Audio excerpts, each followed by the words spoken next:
Muito bom dia para você de casa nessa quarta-feira, 15 de agosto. Começamos agora mais uma edição do RF com você para todo o Brasil. Tá curioso para saber o que vai ver hoje aqui, é claro, né? Então olha só. Polícia prende quadrilha que burlava a segurança de aeroportos para enviar drogas para a Europa. Professor é morto durante assalto na frente da família no Rio de Janeiro. Moradores relatam mais de 30 tiroteios por dia. Agricultor dado como morto estava vivo e reaparece em Minas Gerais. Turistas do Sul procuram o Nordeste brasileiro para fugir do frio. O RF com você está apenas começando. E com muitas notícias, né? E daqui a pouco eu vou mostrar aqui no RF com você os 10 alimentos considerados os mais nutritivos do mundo. Será que você consome com frequência esses itens aí na sua dieta?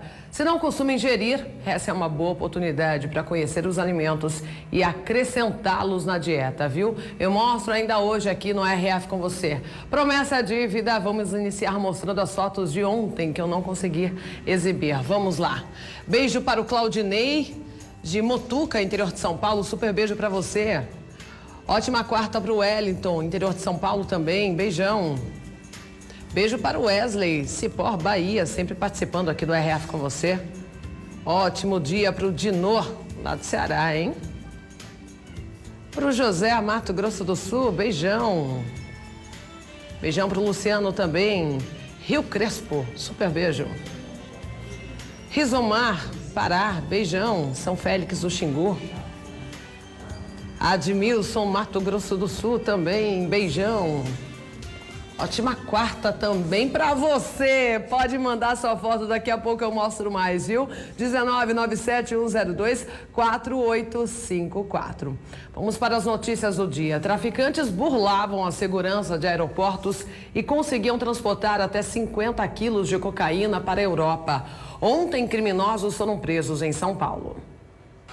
Os integrantes da quadrilha foram presos após uma investigação que durou 6 meses. Trabalho que começou com uma apreensão de drogas em uma comunidade na zona norte de São Paulo, quando um homem foi detido. Mão na cabeça, vai! Os criminosos foram surpreendidos ainda durante a madrugada. 20 policiais cumpriram 6 mandados de prisão, 4 na zona leste de São Paulo e 2 em Cotia, na região metropolitana. Segundo a polícia, este homem cuidava do tráfico entre os estados. Ele nega. Eu nunca mexi com droga, nunca. Minha consciência é tranquila perante isso. O principal alvo da operação era Ricardo Nunes, ou Ted, como é chamado. Pela rota de tráfico conhecida como Nordeste, ele mandava cocaína e maconha de São Paulo para Fortaleza por estradas. E de lá, embarcava droga no aeroporto para Portugal. O que era pretendido por ele era 8 bagagens, 8 malas de 50 quilos de cocaína, sendo 1 quilo de cocaína no valor de 35 mil euros. Segundo a polícia, Ricardo trabalhava na área operacional do aeroporto de Guarulhos. Há 2 anos, o filho dele foi preso lá, tentando embarcar cocaína para a Europa. Ricardo conseguiu fugir e, desde então, passou a usar outros aeroportos do país para operar o tráfico internacional de drogas. Quando dava problema em algum aeroporto, ele procurava um outro estado ou outro aeroporto para conseguir enviar um entorpecente. E nos aeroportos que ele tinha uma certa facilidade, com scanner, com tudo, essa bagagem passava e era encaminhada via aérea para a Europa. A organização era um braço de uma facção criminosa. As funções entre os integrantes da quadrilha eram divididas da seguinte forma. Ricardo Nunes, o Ted, era o responsável por receber a droga e distribuí-la dentro da organização. Ele também comandava o tráfico internacional. Edinaldo Ferreira da Silva coordenava o envio de entorpecentes para outros estados. Minas Gerais era o principal destino. A irmã dele, Edilene Ferreira Siqueira, gerenciava a contabilidade. O marido dela, Luciano Gomes Siqueira, transportava as drogas. Rodolfo Carvalho Trindade cuidava da disciplina dentro da quadrilha. Ele ainda fornecia as armas para o grupo. E José Carlos Amorim, conhecido como Dão, fazia o comércio de drogas dentro do estado de São Paulo. Embora não foi apreendido hoje entorpecente, você tirar da sociedade um elo de ligação do crime organizado internacional e nacional, realmente desestabiliza um pouco o crime organizado. E um professor foi morto na frente da família na Barra da Tijuca, área nobre do Rio de Janeiro. Os bandidos chegaram em uma moto, o motorista se assustou com a abordagem e foi baleado.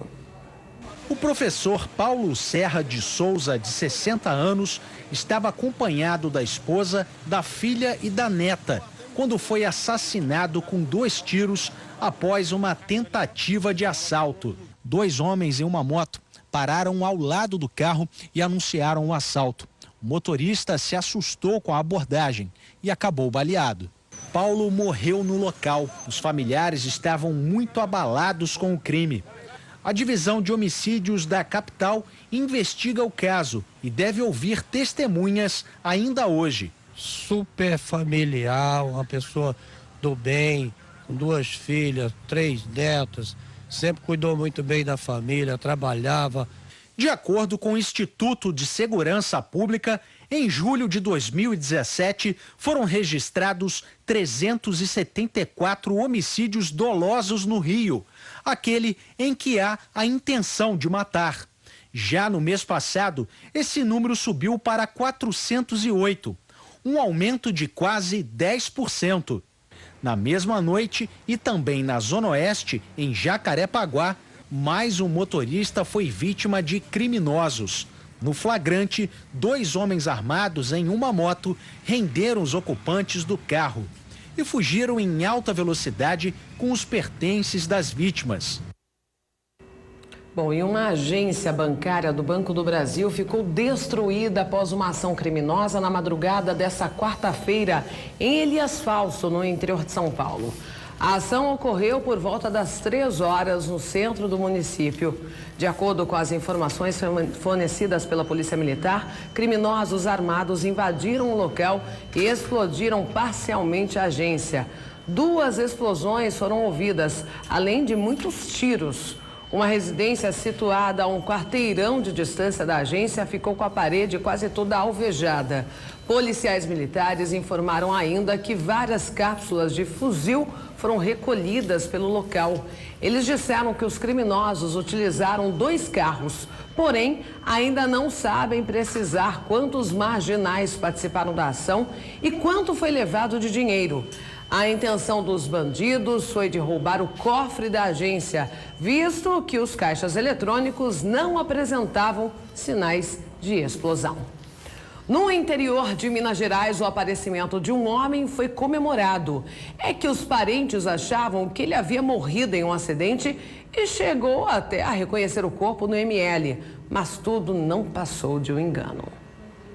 Há 2 meses, o Silvio queria só trabalhar numa cidade diferente de onde ele morava, mas acabou causando uma grande confusão. O Silvio mora na cidade de Itabirinha, em Minas Gerais, e decidiu trabalhar em uma outra cidade, em Ipanema, que fica mais ou menos 250 quilômetros daqui. Só que como ele não avisou a família que estava saindo da cidade, acabou ficando desaparecido. Por isso, os parentes decidiram procurar a polícia e registrar um boletim de ocorrência. Na semana passada, um homem morreu atropelado por um caminhão em Colatina, no Espírito Santo, perto de Itabirinha. Os parentes, então, decidiram ir ao IML e disseram que o corpo era o de Silvio. E a vítima de acidente acabou sendo enterrada em Minas Gerais, por engano. Isso aí eu achei uma coisa muito, até ridículo, né? Isso, falar que era eu que estava sendo enterrado com meu próprio nome. No velório, os amigos só puderam ver o caixão lacrado. Os parentes alegaram que o corpo tinha ficado muito machucado e providenciaram o enterro. No fim de semana, Silvio ficou sabendo o que havia acontecido, voltou para Itabirinha e foi recebido com festa. Os parentes do agricultor que fizeram o reconhecimento do corpo não querem falar sobre o assunto. Mas a todo momento, Silvio recebe um abraço de um amigo. Que isso, amigão? Tinha falado que ele estava morto, mas ele estava vivo, não é, irmão? A polícia agora vai investigar para saber de quem é o corpo que foi enterrado por engano. Existe uma outra família que está sem saber do paradeiro do ente querido dela que pode estar, enterrado aqui em Itabirinha. Graças a Deus, está tudo bem comigo. Tá bem vivo, né? Bom, moradores descrevem um cenário surreal no Rio de Janeiro. Mais de 30 tiroteios em um único dia. Em uma das ações, uma idosa morreu vítima de bala perdida. Tânia Maria de Melo Aguiar, de 54 anos, foi vítima de bala perdida no momento em que passava por uma escadaria no Morro da Mineira, no centro do Rio. A dona de casa foi socorrida e levada para um hospital, mas não resistiu aos ferimentos. A divisão de homicídios da capital tenta descobrir de onde partiu o tiro.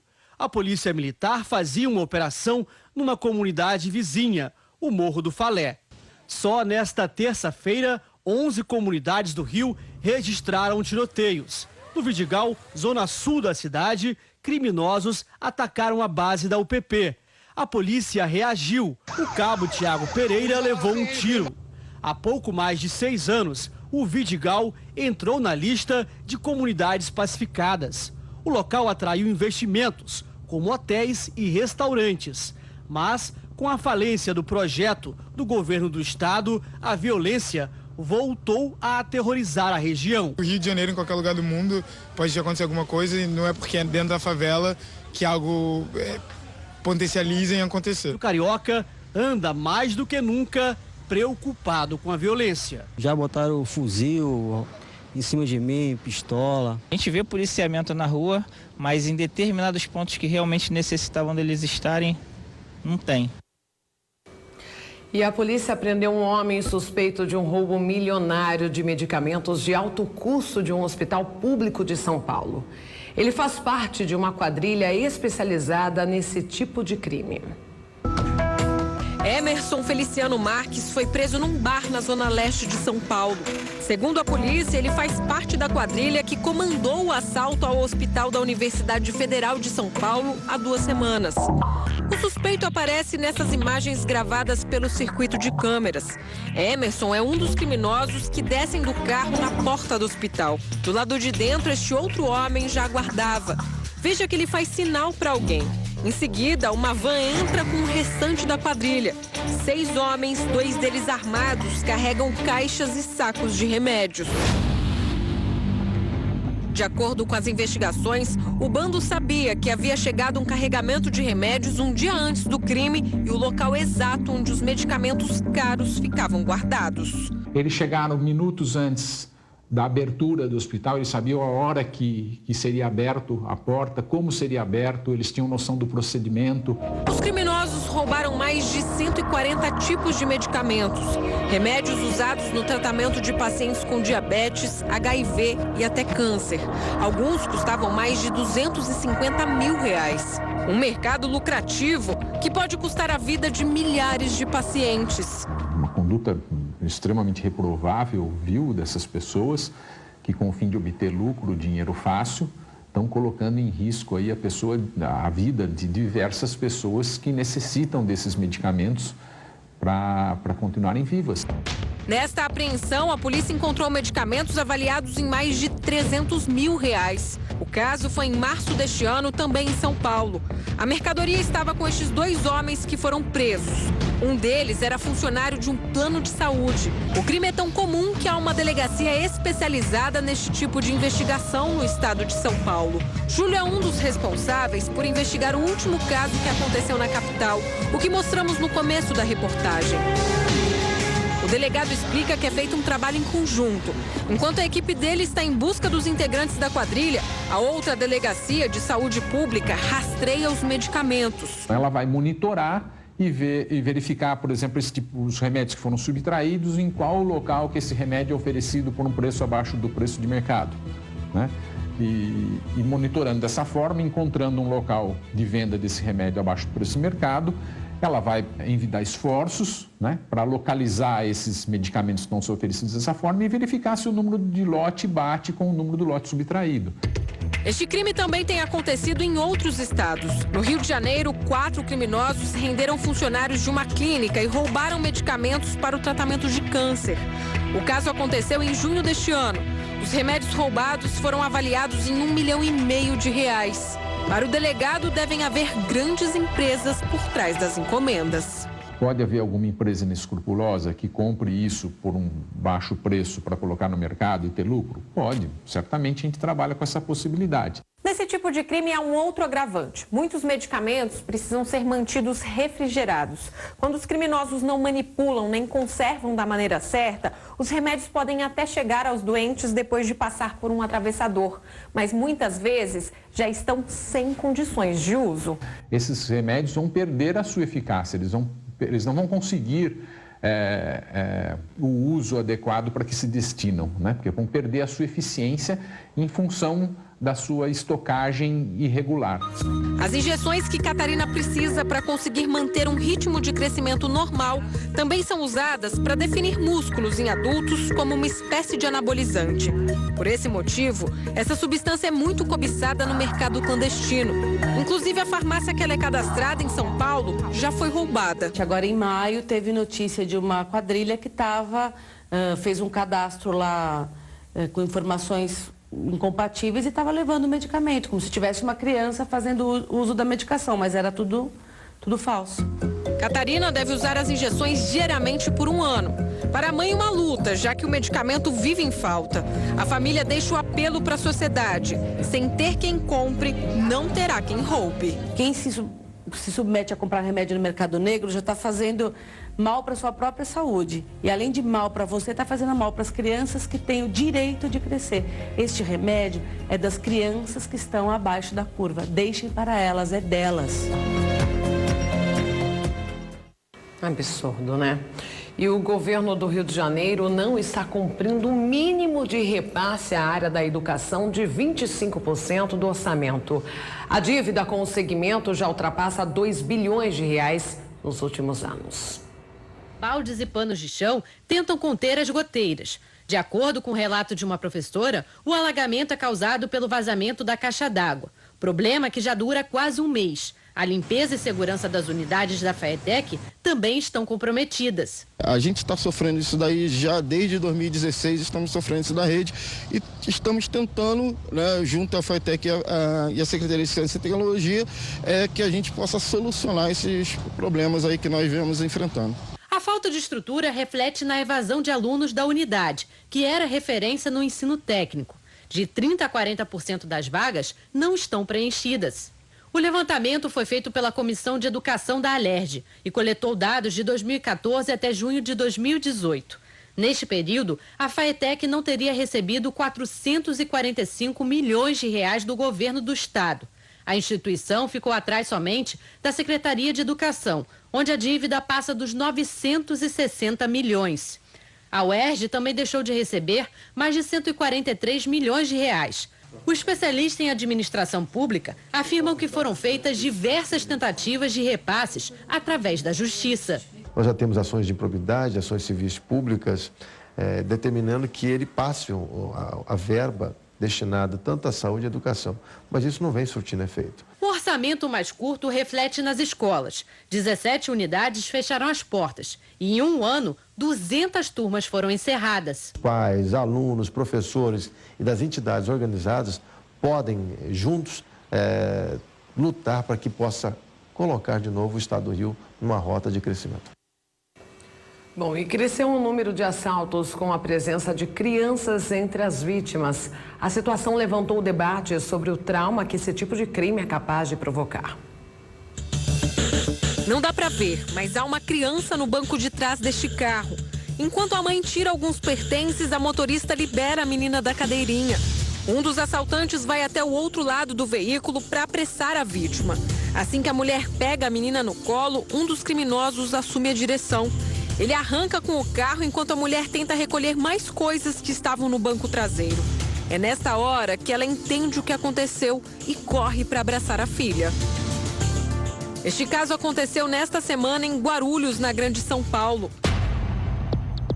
Na mesma cidade, este menino de 6 anos foi levado por um ladrão durante o roubo do carro da mãe dele.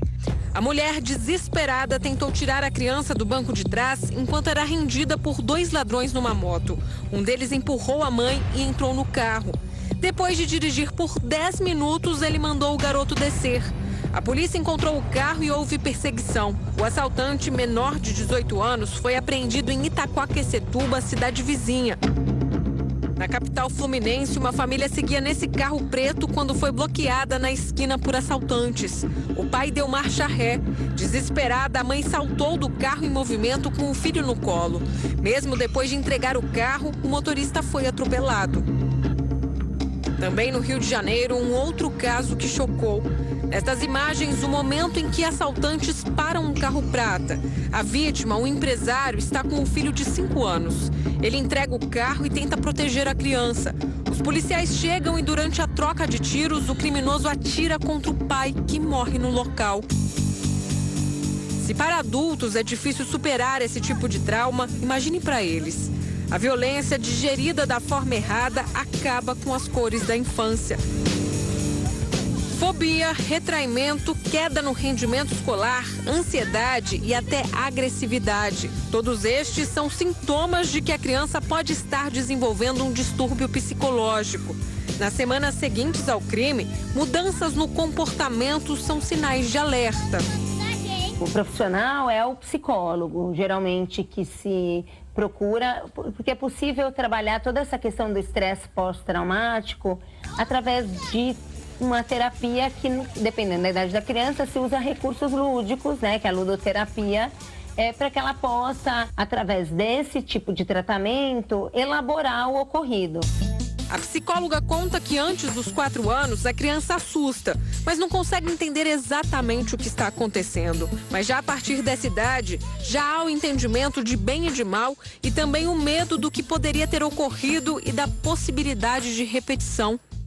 É preciso dosar as reações logo após o trauma, nem hipervalorizar a violência, nem fingir que não foi nada. Segundo psicólogos, são os responsáveis que vão ajudar a criança a dar o peso certo ao que aconteceu.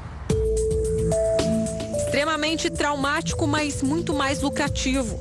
Adultos tendem a pensar 2 vezes antes de reagir a um assalto perto das crianças. E os criminosos sabem disso. Niterói, região metropolitana do Rio de Janeiro. Pai e mãe passeiam com os filhos pequenos. Do carro branco desce um homem que anuncia o assalto. O pai não reage e entrega o cordão. Ninguém fica ferido e os criminosos fogem.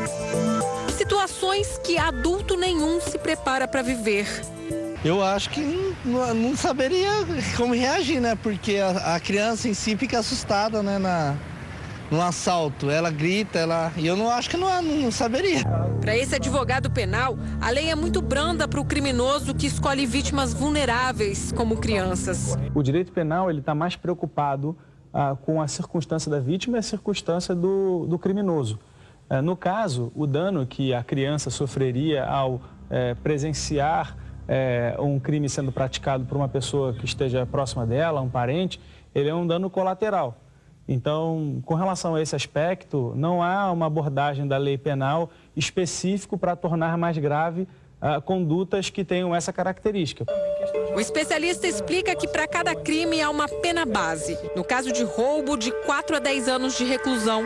As circunstâncias do assalto podem piorar a sentença, mas só há um agravante se o crime for diretamente contra a criança, e a pena é aumentada em 1/6. O celular é um objeto de preferência de muitos ladrões e não muito raro crianças também têm celular. Então, se nós estamos diante de uma situação em que a abordagem é feita, por exemplo, contra a mãe e o bandido exige o celular da mãe, mas também exige o celular da criança, a criança passa a ser vítima. Então, ao invés de falarmos de apenas um crime, estamos falando de 2 crimes. E aí, nessa circunstância em especial, vai haver um aumento de pena. Josefa leva o bisneto de 6 anos para todo lado. Eles nunca viveram um assalto, mas a criminalidade está à volta. E a criança sempre pergunta. Ele é mais sabido que a gente. Ele fala, e fala, nossa, o homem põe o revólver em cima da gente e agora, e ele fica também com medo, mas ele fala que a gente tem que correr. Aí eu falo, não pode correr. Eles querem, vamos entregar o que tiver e pronto, acabou, né? Mas ele é mais perto do que eu.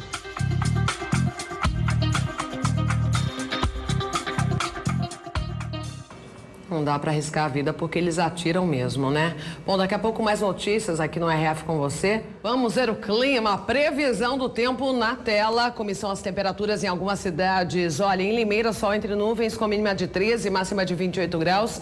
Em Botucatu, interior paulista também, mínima de 12, máxima de 24 graus. E sol entre nuvens em Franco da Rocha, com mínima de 12 e máxima de 22 graus. Ainda falando sobre clima aí, né? Turistas do sul do país, da Argentina e do Uruguai aproveitam o calor do Brasil, viu? Porto de Galinhas é um dos destinos mais escolhidos.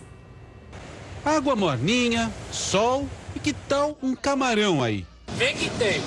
O William veio com a família de São Paulo, mas que curtir a praia quer fugir do frio. Um frio lascado e chovendo. E ele não está só.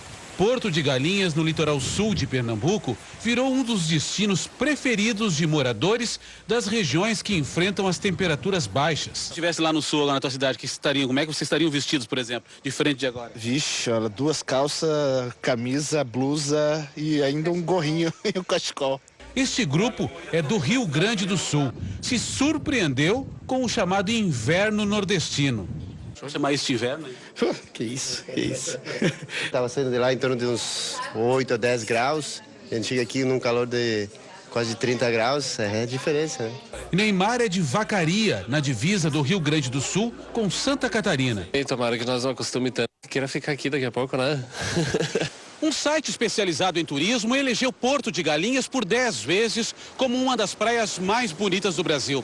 A praia fica aqui no município de Ipojuca, que recebe por ano mais de 1.200.000 visitantes. E nessa época do ano, em que boa parte do Brasil enfrenta temperaturas baixas, o inverno daqui virou atração. Se é que dá para chamar esse clima de inverno. No mês de julho, 82% da ocupação nos hotéis de Porto de Galinhas foram com turistas vindos de regiões frias do Brasil, Argentina e Uruguai. Eles procuram já com uma certa antecedência programar sua viagem para este período, desfrutar de suas férias aqui em Porto de Galinhas. Este é o segundo inverno dos argentinos Pedro e Valéria no litoral pernambucano. Hemos salido com 10 graus. Aproximadamente, e chegamos acá com 29, 30 graus. A temperatura média nesta época do ano fica em torno dos 29 graus. Nada mal para quem opta por explorar a região. Esse casal de São Miguel das Missões, no interior gaúcho, escolheu um passeio de buggy. Até porque, se os dois estivessem em casa, esses momentos de adrenalina estariam fora de questão. Ao redor da lareira, tomando chimarrão, bem aconchegadinho em casa, né? Agora, passear de buggy, um ventinho, a natureza dessa também é bom, hein? Maravilhoso, com certeza.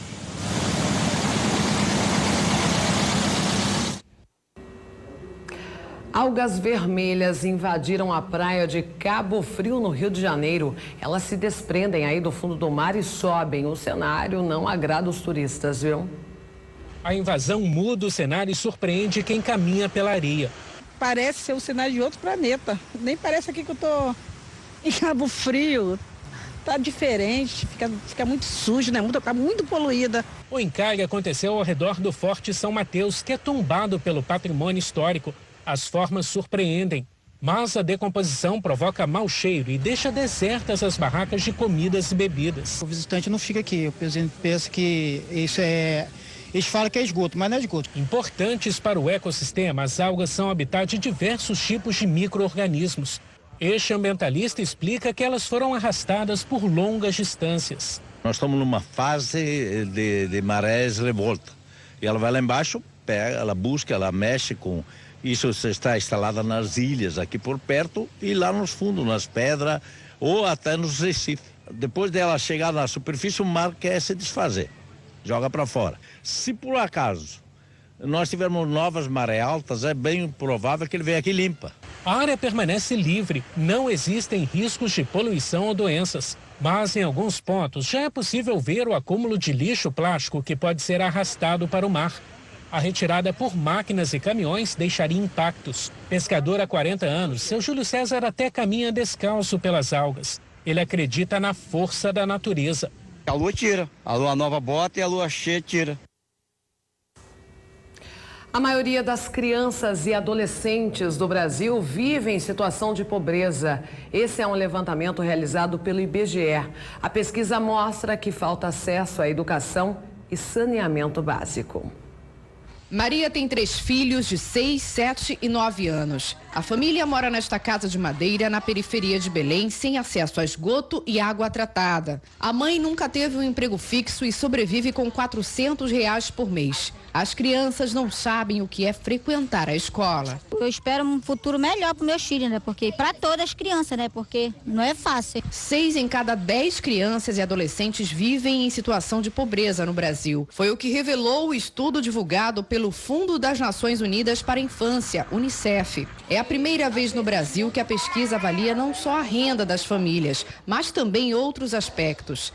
São eles saneamento, educação, água, informação, moradia e trabalho infantil. A região norte lidera o ranking nacional com os piores índices. 75% das crianças e adolescentes não têm acesso a nenhum dos direitos avaliados pela pesquisa. A maioria deles vive nessas condições, onde a falta de água e saneamento básico é o que mais afeta o desenvolvimento desses jovens. O estudo mostrou também que crianças e adolescentes da zona rural e negros são mais afetados do que os brancos de áreas urbanas. Quando a gente fala de números, a gente às vezes esquece que são seres humanos, que são pessoas que vão ter uma consequência de por vida se não atuamos já. Agora, eleições 2018. Vamos acompanhar como está a pesquisa para o cargo de governador do estado de São Paulo. Na pesquisa espontânea, em que não é apresentada uma lista de nomes aos eleitores, João Dória, do PSDB, aparece à frente com 7%. Paulo Scaff, do MDB, fica em segundo com 5%. O atual governador, Márcio França, do PSB, tem 2% de intenções de voto. E Luiz Marinho, do PT, é lembrado por 1% dos eleitores. Outros candidatos somados também têm 1%. Nulos e brancos somam 19% e aqui o número de indecisos, 65%. Na pesquisa estimulada, quando o eleitor escolhe o preferido na lista dos candidatos indicados pelos partidos, Paulo Scaff está na frente com 25% das intenções de voto, mas em situação de empate técnico dentro da margem de erro com João Dória, que tem 23%.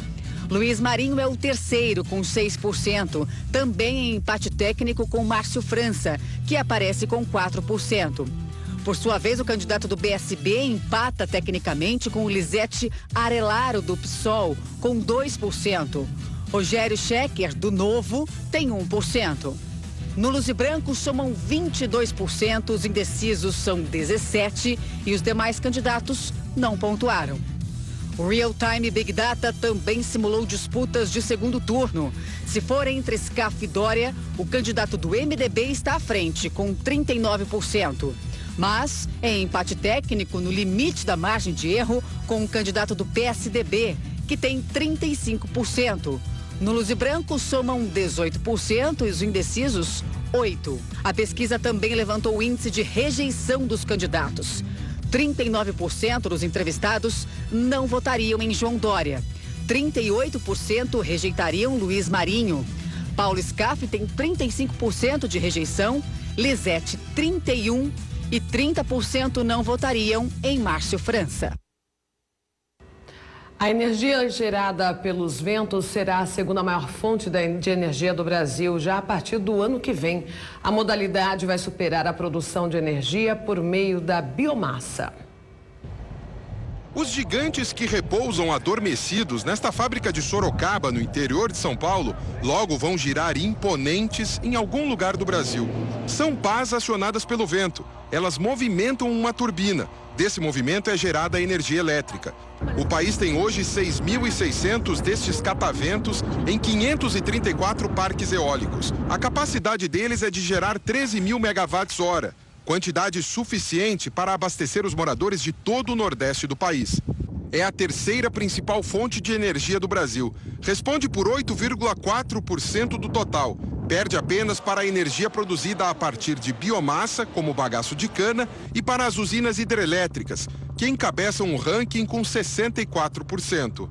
Mas a previsão é de que a energia eólica passe a ser a segunda fonte mais importante do Brasil já no ano que vem. Ela deve atingir 15 mil megawatts-hora. Os bons ventos empurram esta fonte limpa de energia, que cresce em média 20% ao ano. E o Brasil já tem várias empresas preparadas e capacitadas para atender essa demanda e estamos dispostos a investir em novas tecnologias e capacidades, alturas de torres para os novos projetos. O Brasil tem 6 fabricantes de equipamentos para usinas eólicas. 5 são multinacionais e uma delas é esta empresa alemã, instalada em Sorocaba há 23 anos. O Rio Grande do Norte é o estado que mais tem parques eólicos, 137 ao todo. Logo em seguida vem a Bahia, o Ceará, o Rio Grande do Sul e o Piauí. São os 5 estados com maior produção de energia gerada a partir do vento. Quanto mais alta é a torre, maior o potencial de produção de energia, pois é onde estão os ventos mais fortes. As vantagens em comparação à usina hidrelétrica são o baixo impacto ambiental, o rápido tempo de instalação e os custos hoje se aproximaram muito das grandes hidrelétricas. Sem falar que a construção de uma hidrelétrica produz um impacto ambiental muito grande. Há 4 anos, o governo federal não consegue licitar uma obra desse porte. O alívio para a pressão de aumentar o fornecimento de energia veio da expansão das usinas eólicas. 10 anos atrás, elas geravam energia para 2 milhões de brasileiros. Hoje, esse número já é de 67 milhões. A expectativa é de que chegue a 100 milhões em 2022. De 2010 a 2017, o setor recebeu 32 bilhões de reais em investimentos e gera atualmente 190 mil postos de trabalho no país, entre empregos diretos e indiretos. O potencial é imenso. Segundo a Associação Brasileira de Energia Eólica, o Brasil poderia gerar 500 mil megawatts de potência elétrica a partir do vento, quase 3 vezes mais do que toda a energia que o país produz hoje. Mas o crescimento não depende só das empresas que geram energia e dos fabricantes de aerogeradores. O governo, através da análise da economia, ele estabelece qual a necessidade de energia para os próximos anos e, baseado nessa estimativa, ele faz os leilões de compra de energia. Os fabricantes estão na expectativa para o próximo leilão, marcado para o dia 31 de agosto, mas esperam do governo mais do que novas concessões. Há uma certeza de que um crescimento maior no parque eólico do Brasil depende de melhorias na infraestrutura, principalmente das estradas, precárias na maioria das vezes para transportar peças tão pesadas que precisam percorrer grandes distâncias pelo país. Reduzir os custos do transporte aqui no Brasil é um desafio grande para nós. O efeito é que nós podemos produzir e instalar os nossos produtos mais barato e isso significa também que os nossos clientes podem oferecer a energia eólica mais barato. Bom, o setor de serviços voltou a crescer no país. As principais perdas aconteceram durante a greve dos caminhoneiros. O movimento melhorou no salão de beleza, onde Melissa é gerente. Mas foi preciso caprichar no marketing. Vem ao salão para embelezar o cabelo e a gente acaba oferecendo embelezamento de unha, uma hidratação para um brilho melhor do cabelo e cortesias, né? O setor de serviços cresceu 6,6% em junho deste ano, na comparação com o mês anterior. O percentual recorde, segundo o IBGE, recupera as perdas com a greve dos caminhoneiros em maio, quando a área de transportes foi muito prejudicada. Esse resultado de junho, ele mais do que supera a perda que a economia brasileira teve no setor de serviços em maio, mas no cômputo geral, nos primeiros 6 meses do ano de 2018, nós estamos fechando o setor de serviços com uma queda, de 0,9% no nível nacional. Cássius tem um lava-jato em Goiânia e foi muito castigado pela greve dos caminhoneiros em maio, quando o movimento caiu pela metade. Recuperou em junho e melhorou um pouco mais agora. De média, uns 9, 10 carros. Hoje eu estou com a média de 12 a 13 carros. De média. Tem dia que lava 16, lava 12, uma média de 13 carros. Em Limeira, a campanha de vacinação contra a raiva já começou e segue até o final do mês. O último caso da doença em cães e gatos foi registrado na década de 80 no município. O Jack só tem 4 meses. Ainda é um filhote, mas já tomou a vacina contra a raiva logo no primeiro dia de campanha. Com doença, com essas coisas, com criança em casa, é bom a gente prevenir já no começo, já, né? para evitar alguma complicação no futuro. Assim como o Jack, cães e gatos a partir dos 3 meses de idade devem ser imunizados, a não ser fêmeas que estão no final da gestação e animais em tratamento com antibióticos. Por enquanto, a campanha de vacinação antirrábica ocorre na área urbana e vai percorrer 78 pontos em Limeira até o dia 29 de agosto. Já na área rural, a campanha terá início no dia 10 de setembro. A meta da Secretaria Municipal de Saúde é imunizar 30 mil cães e 5 mil gatos, o que representa 80% da população canina e felina do município. Os tutores, então, devem procurar os pontos de vacinação. Somente trazer o animal, a pessoa que vier trazer, ela deve ser capaz de contê-lo, né, para a aplicação da vacina. Se for um cão, né, trazer com guia, com coleira. Se for gato, utilizar uma caixa de transporte e só procurar um dos postos e realizar a vacina. As equipes da Divisão de Controle das Zoonoses vão atender das 8 às 16 horas no ponto itinerante. Além disso, a campanha também conta com um ponto fixo. Nós temos um posto permanente de vacinação, que é lá nas zoonoses, lá no Campos Elíseos. Quem não conseguir trazer, né, o seu animal aqui ou ele entrar numa das indicações de contraindicação, né, que é no caso das fêmeas em final de gestação e animais que estejam fazendo uso de antibiótico, pode levar o seu animal posteriormente lá nas zoonoses e realizar a vacina. Segundo a chefe de divisão de controle de zoonoses, o município não tem registro da doença em cães e gatos desde a década de 80. O último caso de raiva na cidade foi em um morcego, em 2016. Mesmo assim, ela destaca a importância da vacina como prevenção. A vacina é a única forma de prevenir contra a raiva. Então, a única forma de você prevenir o seu animalzinho, né, contra a raiva é com a vacina. Bom, um dos maiores e mais antigos cemitérios de São Paulo está abandonado. Vários itens foram furtados do local. Olha só a situação do cemitério da Consolação. Por aqui está difícil encontrar algum espaço que não tenha sido furtado. O abandono e vandalismo são vistos por quase todos os lados. Mausoléus, jazigos saqueados. Há muitos túmulos também sem proteção. Placas feitas em bronze com nomes e homenagens aos que foram enterrados também foram furtadas. Aliás, é um dos objetos mais visados pelos ladrões. O túmulo do ex-presidente da República, Washington Luiz, está sem nenhuma placa. É mais uma obra de arte ameaçada. O furto mais recente foi no mausoléu do político Bernardino de Campos. Muitas portas foram substituídas por placas de concreto. Este museu, a céu aberto, abriga túmulos de personalidades ilustres da história brasileira, como os escritores Oswald de Andrade e Monteiro Lobato e a artista plástica Tarsila do Amaral. Preocupado com esse patrimônio, o Movimento de Defesa do Cemitério da Consolação pediu providências ao Ministério Público. Não há praticamente segurança nenhuma. Os roubos, os saques se sucedem praticamente diariamente, as famílias desesperadas. Para o movimento, câmeras de segurança e funcionários nas duas entradas ajudariam a inibir a ação dos criminosos.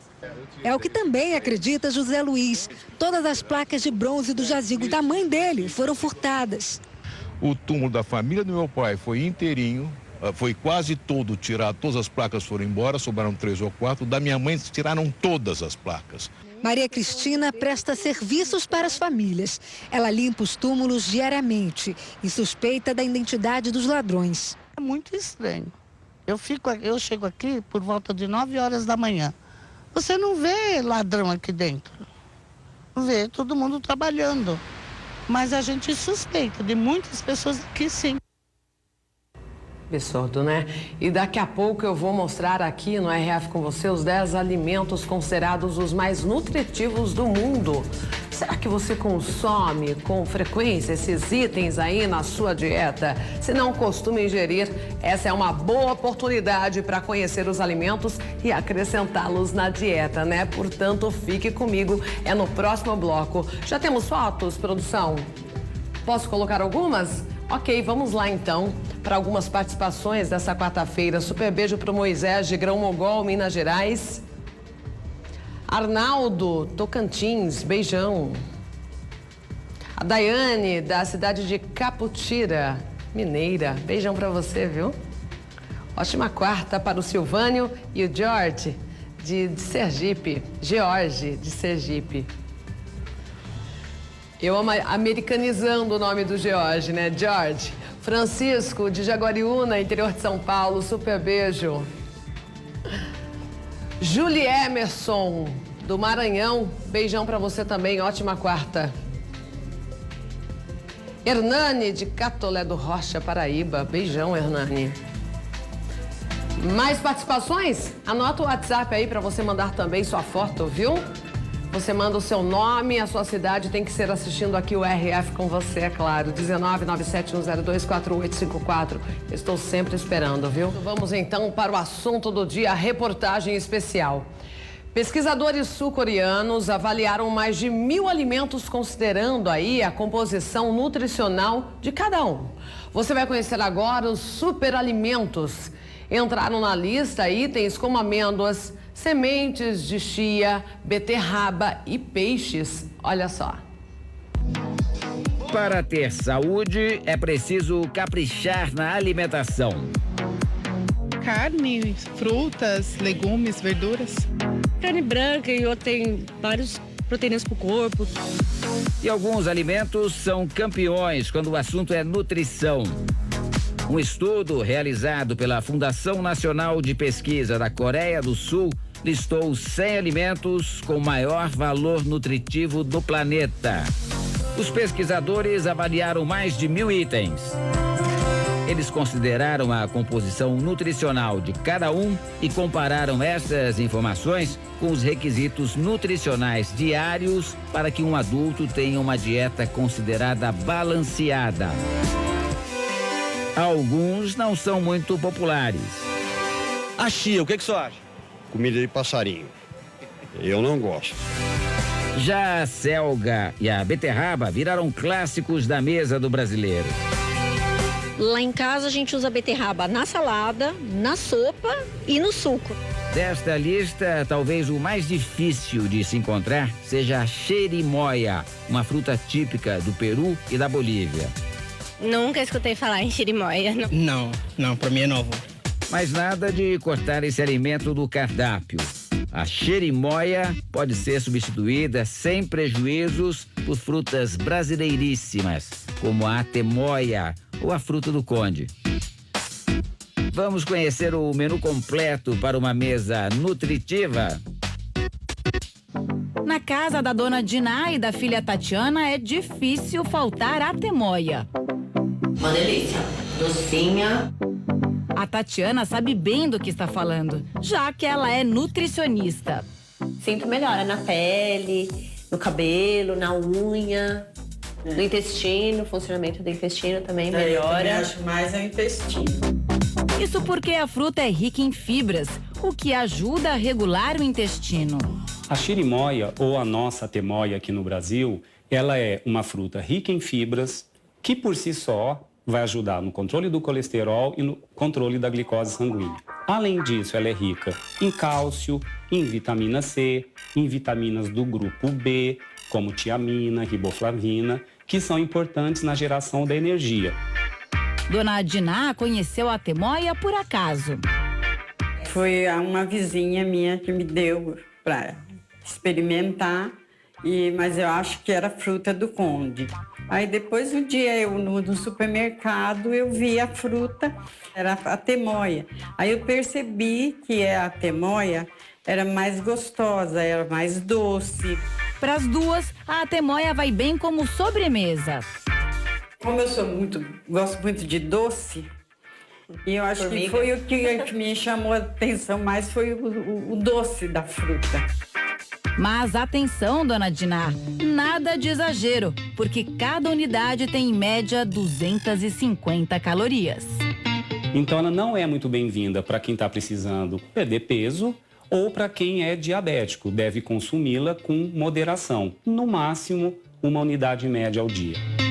Thaís sempre se alimentou bem, mas desde que virou vegetariana, ela passou a dar mais atenção ao que coloca no prato. Saber discernir as cores das coisas. Tipo, tem que ter folha escura. E aí tem que ter um mais vermelhinho, mais laranjinha, para poder equilibrar esses nutrientes. Por isso, a beterraba tem espaço garantido. A beterraba é um vegetal riquíssimo em vários nutrientes. A beterraba contém vitaminas do grupo B, que trazem grande energia para o nosso corpo. Tem uma boa quantidade de ferro. O roxo da beterraba vem de um antioxidante potente chamado antocianina. Thaís usa o legume num suco junto com cenoura e laranja. A beterraba é versátil e Thaís investe na criatividade. Depois de fazer o suco, o resíduo que fica dentro da peneira a gente pode pegar e juntar com outro resíduo, o resíduo de algum leite vegetal. E aí eu coloquei uva passa e coloquei um pouquinho de açúcar e coloquei no forno. Aí depois fiz as camadinhas com também o leite de vegetal de aveia. Eu coloquei cacau, fiz um brigadeiro e aí fui intercalando as camadas. A chefe Graziella Milanese também usa a beterraba para criar pratos saborosos. Primeiro, ela é cortada em cubos pequenos e misturada a pepinos em conserva, cebola roxa e raiz forte. Tudo é temperado com sal e suco de limão. Na montagem, um toque especial. Brotinho de beterraba. À medida que a gente utiliza a beterraba num prato, as folhas possam entrar junto. Então, se você for fazer uma salada de beterrabas, as folhas vão junto. Ela é um ingrediente único. As folhas da beterraba, que são geralmente desprezadas no seu consumo, são riquíssimas em ferro, ricas em magnésio, ricas em potássio e ricas em vitamina A. Apesar de tantos benefícios, diabéticos devem estar atentos ao consumo. Mito ou verdade? Verdade. A beterraba é uma fonte de amido e de carboidrato. E isso vai virar açúcar no sangue, mas só se comer em excesso. Até uma unidade média ao dia é um excelente alimento, mesmo para o diabético. A selga é outro super alimento. Na casa da Thaís, mais ainda, porque a verdura vem direto da horta que ela mantém em casa. Depois que eu me tornei vegana, eu passei a cultivar um monte de coisa. As coisas aconteceram juntas e aí eu passei a ter uma horta, comecei a plantar. A selga é um alimento de baixa caloria, mas é muito nutritivo. Ela tem vitamina K, que é importante para a coagulação do sangue. Contém vitamina A, importante para a saúde da pele e dos olhos. Tem potássio, que é um diurético e também um regulador de pressão arterial. Também tem vitamina C, antioxidante, muito importante e muito importante para o sistema imunológico. Nas mãos da chefe Graziella, a verdura entra numa receita de dar água na boca. O rolinho primavera. São os talos e as folhas que a gente vai usar. E agora a ideia é cortar em fatias não muito finas. O recheio do rolinho é feito com alho, cebola roxa e amêndoas laminadas. A gente vai pegar a massa de rolinho primavera, chama harumaki, um pouco do recheio, dependendo do tamanho do rolinho que você quiser fazer. Agora é só dobrar as beiradas, terminar de enrolar. Aí é só levar ao forno por 15 minutinhos a 180 graus. Uma opção barata e rica em nutrientes, mas que ainda divide opiniões. Eu acho que a gordura de porco é mais saudável. Gordura, eu acho que não é vantajoso para a saúde. A banha de porco está entre os alimentos mais nutritivos, segundo os especialistas. A gordura do porco é rica em vitamina D, que é interessante para a saúde humana. Na gordura do porco se encontra também um tipo de ácido graxo chamado de oleico, que, aliás, é o mesmo encontrado no azeite.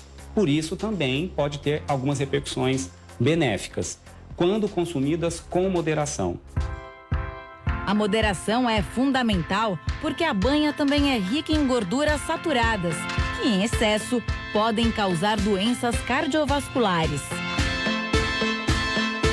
Muito usada no passado por causa do valor acessível, a banha volta à mesa em pratos como esse peixe preparado pela chefe Malu Lobo. A mistura é simples: amêndoas em lâminas e erva-dil, também conhecida como endro. Para dar liga, ela mistura a banha de porco e coloca sobre os filés de linguado. Agora vamos levar ao forno de 15 a 20 minutos ou até dourar. Forno 180 graus. Mas o importante é não exagerar. Uma colher de sopa de banha tem, em média, 120 calorias. Malu faz a própria gordura de porco. Apesar de ser um pouco mais trabalhoso, você garante que você não está misturando outros tipos de gordura. As gorduras que a gente encontra hoje nos mercados, supermercados, em muitos casos, elas são misturadas à gordura hidrogenada.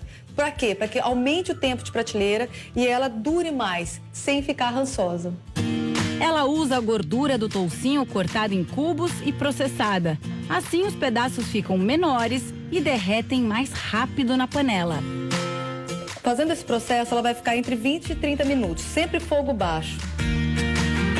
Depois, a chefe coa o preparo. Ao esfriar, a banha ganha essa textura.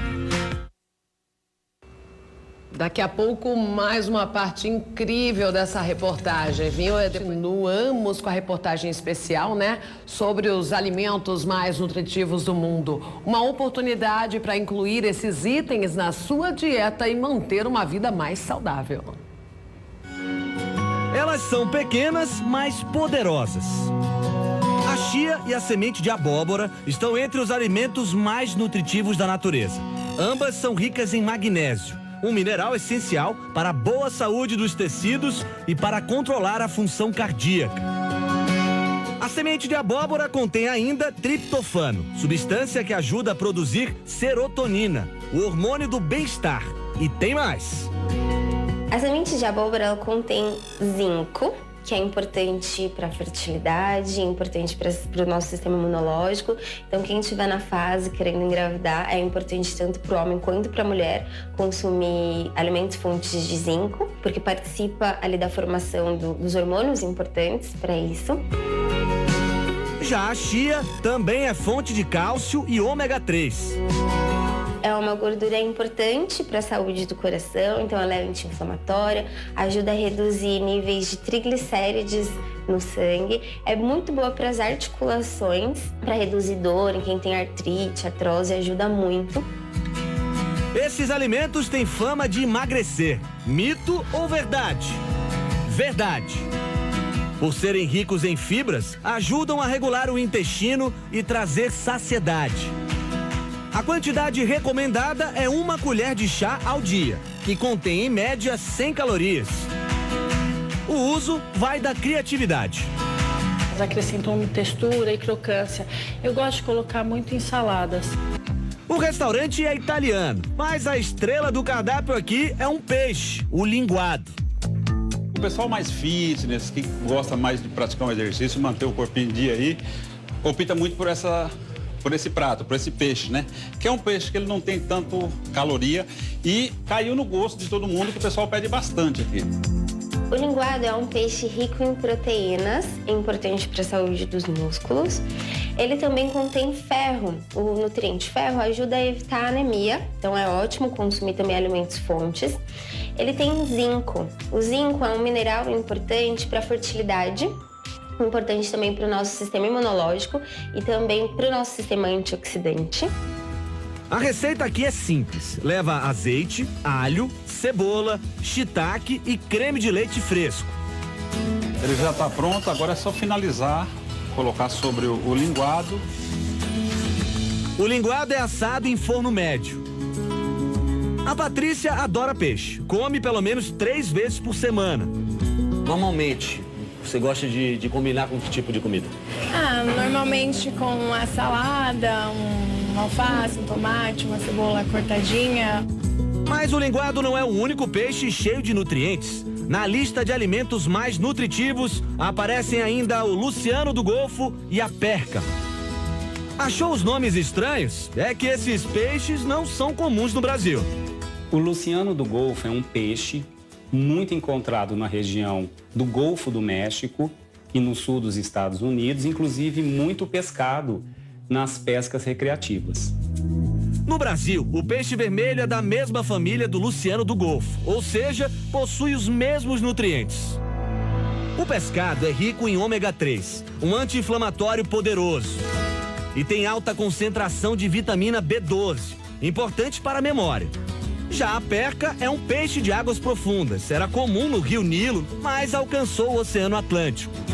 A perca é um peixe riquíssimo em proteína, pobre em gordura saturada, o que é bom para o coração, mais rico em gordura poliinsaturada e também uma boa fonte de tiamina, que é uma vitamina do grupo B, que ajuda a gerar energia para o nosso corpo. Olhando assim, pode até parecer pouco. Mas o Fábio tem nas mãos a porção ideal do alimento que lidera o ranking dos mais nutritivos, as amêndoas. A recomendação é consumir, no máximo, 8 delas por dia. Regra seguida à risca por esse executivo de vendas. Eu como as amêndoas ou no lanche da manhã ou no lanche da tarde. Ou eu como elas pura ou eu como junto com iogurte. Em 2011, Fábio fez uma dieta e perdeu 7 quilos. Mas no ano passado começou uma reeducação alimentar para trocar a massa gorda pela magra. E essa oleaginosa virou uma companheira inseparável. Ela causa a sensação de saciedade, sim, além de ser extremamente saborosa. As amêndoas são ricas em antioxidantes, principalmente o selênio, substância que, consumida em pequena quantidade, pode aumentar a imunidade e até combater o câncer. A amêndoa também é rica em fibra, né? O que é interessante. Ela tem uma quantidade razoável de ferro e uma quantidade pequena de cálcio. O calor da torra pode diminuir as propriedades da amêndoa. Mito ou verdade? Verdade, mas... Quando a gente torra a amêndoa, ela perde um pouquinho das propriedades nutricionais pelo aquecimento. Mas isso não é tão comprometedor. O que compromete é a quantidade de sal, né, que você vai colocar. Isso sim tem que ser evitado, porque o excesso de sal faria com que essa preparação não ficasse tão saudável. O leite e a farinha de amêndoas também são opções saudáveis, mas atenção às calorias. 100 gramas tem uma média de 600 calorias. Um punhadinho na mão, deve dar aí umas 8 a 10 amêndoas, tem quase 80 calorias. Um prato colorido e variado é sinônimo de nutrição. E sabe quem está sempre de olho nos nutrientes dos alimentos, sem exageros? É o cantor Biafra. Primeiro, obrigada pela sua participação aqui no programa. Querido. Muito Valeu, obrigada. obrigado. Essa sua preocupação com os nutrientes começou a partir de algum acontecimento?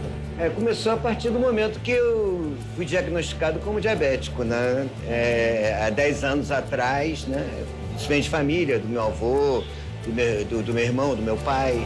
Diabetes é uma doença que compromete o funcionamento do pâncreas, órgão que produz a insulina, um hormônio que controla a absorção de açúcar no organismo. Uma dieta regrada é fundamental para uma vida saudável, mas isso o Biafra tira de letra.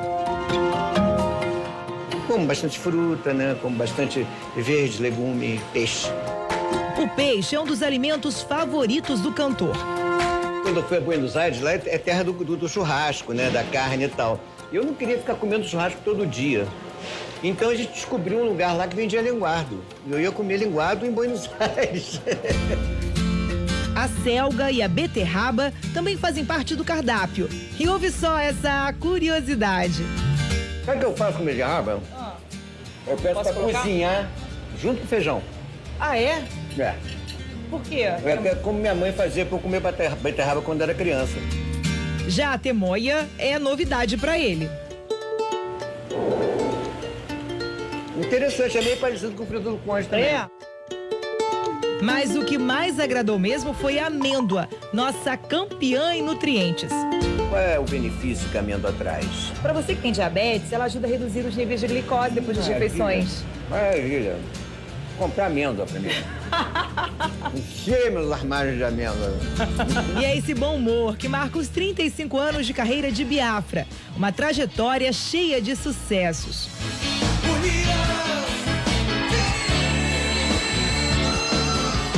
E claro que a gente não pode encerrar esse bate-papo aqui sem pedir para você cantar um pouquinho pra gente. Claro. Voar, voar, subir, subir, ir por onde for, descer até o céu cair, ou mudar de cor, anjos de gás, asas de ilusão, e um sonho audaz, feito um balão. Bom, e vamos fazer mais uma. Ela cuida de quase 90 pavões, entre machos e fêmeas, em um sítio onde mora. Vamos ver. Eles estão entre as aves mais bonitas do mundo. E parecem saber disso quando exibem a plumagem da cauda em forma de leque. Nos tempos antigos, os pavões já valeram mais que ouro. Foram considerados animais sagrados na Índia. Mas aqui neste sítio, no interior de São Paulo, eles são muito mais que isso. Estão lindos, minhas crianças. Muito lindos, viu? Os pavões são como filhos para Dona Luzia. Ela mesma quem diz. Oi, bebê. Vamos comer um pouquinho? E olha que a prole da aposentada é grande. Aqui vivem quase 90 pavões entre machos e fêmeas. Essas aves têm origem na Ásia e são consideradas animais domésticos pelo IBAMA. A Dona Luzia mantém os pavões assim, olha, nos viveiros. Como aqui é muito perto da estrada, muito movimento, eu não posso deixá-los livres. A minha vontade seria essa. Os pavões são soltos para passear em grupos alternados, para que os machos não briguem entre si. Eles exibem as penas da cauda e fazem uma espécie de dança, justamente para atrair namoradas. Ele empina, na verdade, as penas do rabo para se exibir para a fêmea na hora do acasalamento. É isso que atrai a fêmea e faz a fêmea escolher o seu parceiro, o seu macho. A plumagem aberta chega a 2,5 metros de diâmetro e é uma das grandes paixões da Dona Luzia. Você olhar o pavão com o rabo aberto, aquela união das penas, o colorido. Nossa, eu fico assim imaginando, meu Deus, como é belo, como é linda a natureza, como Deus deu essas coisas maravilhosas para nós. Dona Luzia tem exemplares de várias raças. Tem o pavão azul e o verde, ambos mais comuns. O pavão de ombros negros e também o pavão branco, mais raro, considerado parcialmente albino por causa da ausência quase total de pigmentação na pele e nas penas. Oi, criançada. Toda manhã, Dona Luzia passa de viveiro em viveiro para conferir se está tudo bem. Eu venho aqui, eu falo com eles, cumprimento, bom dia, tudo bem? Não sou caduca não, mas é que eu amo mesmo. Dona Luzia nasceu e cresceu na roça, sempre amou a natureza e ficou feliz quando o marido, nascido na capital, resolveu comprar um sítio em Itapetininga.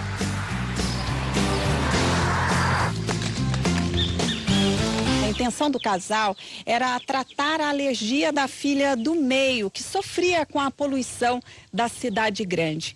Mas aí, um dia, o marido da Dona Luzia, o seu João, ganhou alguns ovos de um amigo, que foram chocados pelas galinhas. Eram os primeiros pavões que nunca mais pararam de se multiplicar.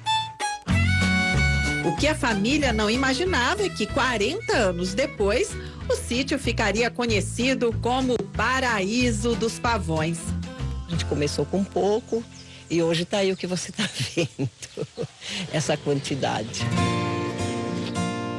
Seu João morreu 7 anos atrás. Viúva e com os filhos já adultos morando longe, Dona Luzia decidiu se mudar de vez para o sítio para se dedicar aos grandes amigos. E ela garante que as aves também cuidam dela. Se cair uma colher na minha casa, eles já escutam, eles dão um grito aqui. Hoje em dia, muita gente visita o sítio para ver os pavões. E como dezenas de filhotes nascem a cada temporada, Dona Luzia vende algumas aves para controlar a população.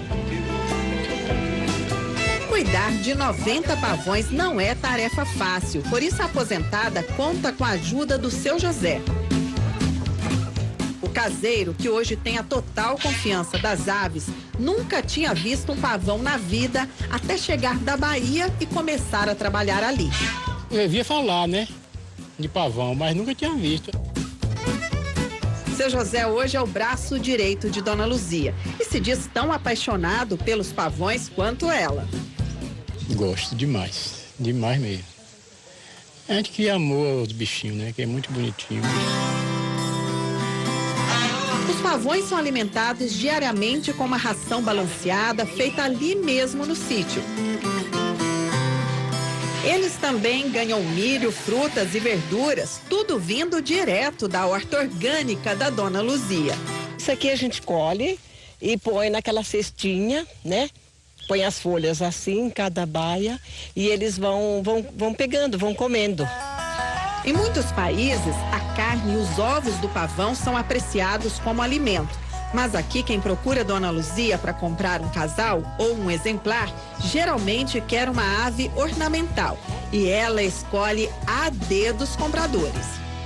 Em primeiro lugar, é o amor e eu olho bem a pessoa que vem para comprar, entendeu? Porque às vezes tem pessoas que não têm condição, acha lindo, mas pega aqui, já solta lá, pronto, soltou. Imagina você, pegar você da tua casa, levar no lugar e soltar. Um lugar estranho, como é que você vai se comportar? Assim é a ave. As penas dos pavões são bastante valorizadas, especialmente aquelas da cauda, que tem um desenho de olho natural, uma espécie de impressão digital da ave. No início do ano, os pavões trocam a plumagem, por isso Dona Luzia tem uma grande coleção de penas, que faz parte da decoração da casa. Mas ela nem pensa em vender. Eu presenteio. As pessoas amigas vêm aqui, sempre dou umas penas para pessoas que gostam, né? Para Dona Luzia, o grande valor dos pavões não tem a ver com dinheiro, e sim com a beleza e a amizade que eles oferecem a ela. Chegam perto, abrem o rabo. Eu acho que é um jeito que eles têm de cumprimentar a gente e agradecer, né? Eles têm vida, eles têm sentimento, têm coração. Uma ave realmente linda, né? Dona Luzia dos Pavões e Itapetininga. Super beijo para a senhora. Já estamos na reta final, vamos para as participações. Beijão pro Edumix, lá da Bahia. Beijão. Veridiano de Pernambuco. Super beijo. A Jéssica, lá do Mato Grosso. Beijão, viu, Jéssica? Última quarta para Raíssa, Tocantins. Beijão. O Rodrigo, interior de São Paulo, Montemor. Super beijo. A Julie, da Bahia. Ótima quarta para Crisley, da Bahia também. Super beijo. Rosicleia, lá do Sergipe. Beijão. O Lucas, do Tocantins. Beijão. Ótima quarta para o Edmilson, Minas Gerais.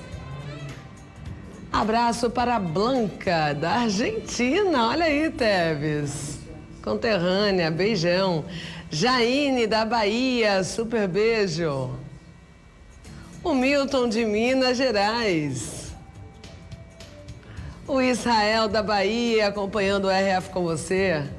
Essas foram as participações dessa quarta-feira. Amanhã tem mais. E eu espero você, é claro. Fiquem com Deus. Tchau, tchau.